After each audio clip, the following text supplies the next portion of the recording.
Alright, make a little video for Jacob today.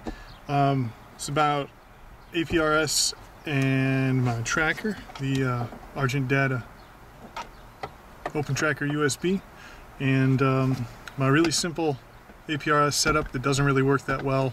I'll explain that. I'm going to be going pretty quickly because it's fucking hot in here. It is 137 degrees, so the hot. Okay, so this is what I've got. I've got a tracker, which I'm going to take apart a little bit, show you.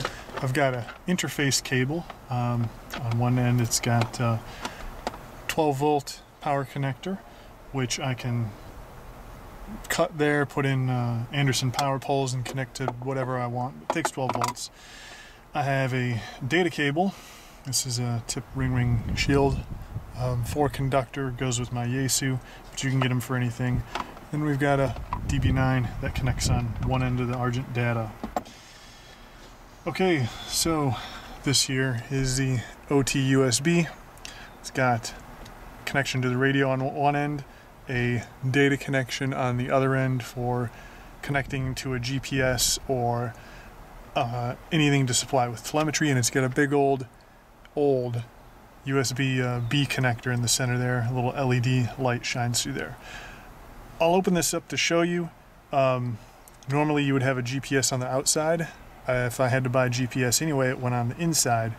So what I did here is I got just the GPS module, which apparently I taped up.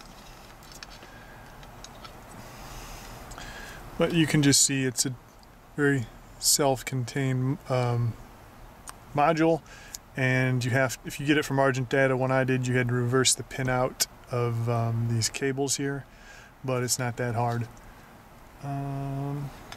So just set that back in there, and I believe it just snaps back on.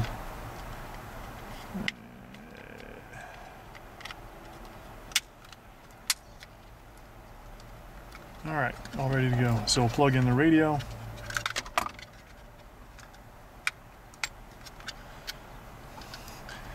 When was the last time you had to use screws on a connector? Alright, so this end is going to go in jaw. And I'm going to pull that out for now because I want to show you the startup sequence. Alright, this end goes in to the radio combination mic and speaker, so it's just one plug.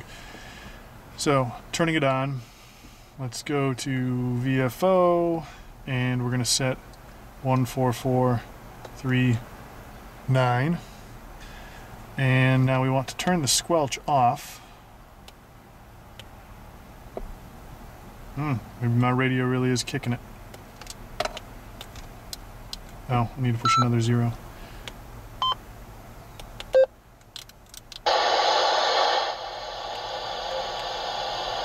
Squelch off, volume down for now, because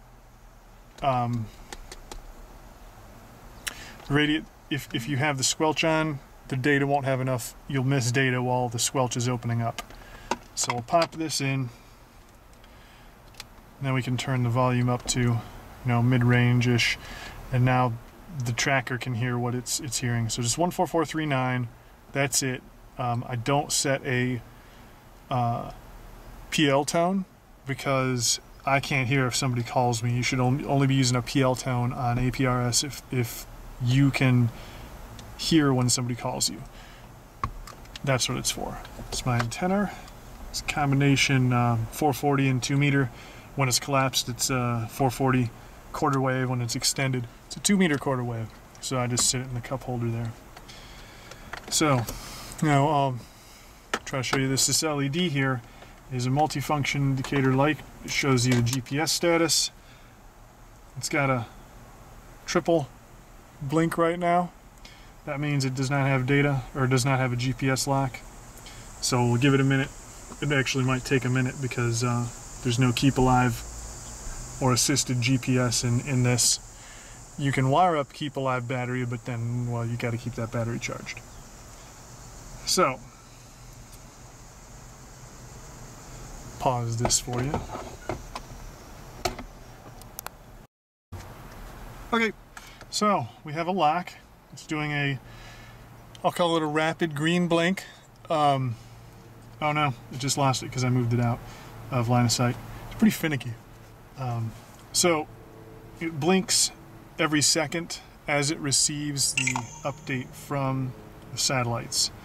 From here, it'll actually go yellow when it receives a packet while it's receiving the packet, or it'll go red if it's transmitting a packet. This is set to smart beaconing, so it's not going to transmit another packet for 15 minutes unless I start driving around. Then it'll do it every time I turn a corner, unless I forget what I have it set to. But if I just turn corner after corner, it won't keep beaconing each corner, so it doesn't aloha the frequency. So that's about it. This can just go, you know, right here. It'll mostly track, and this stays here. However, because this antenna is inside the cab of a big old truck, it is and it's only 5 watts out, it's very hard to actually get digipeated. I drove from Cleveland to Lansing, and it only hit in once or twice. So without an external antenna on the roof of the car, it's not going to happen. But that's a really simple setup. I could take it on my bike if I had some way to power this with 12 volts. Get to that eventually, you know, when I have money. So never. Hopefully a little bit informative.